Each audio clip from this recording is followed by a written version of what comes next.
ترجمان white house Caroline لیوٹ نے تصدیق کی ہے کہ امریکا ایران مذاکرات کا اگلا دور پاکستان میں ہوگا۔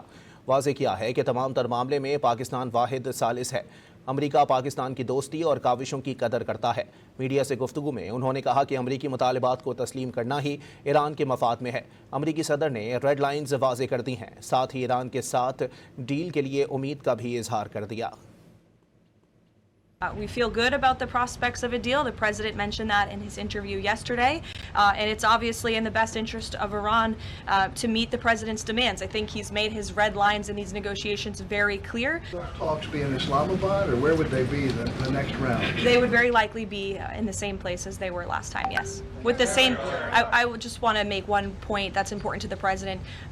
The Pakistanis have been incredible mediators throughout this process, and we really appreciate their friendship and their efforts to bring this deal to a close. So they are the only mediator in this negotiation. While there have been many countries around the world who want to offer their help, the president feels it's important to continue to streamline this communication through the Pakistanis, and so that's what continues to take place.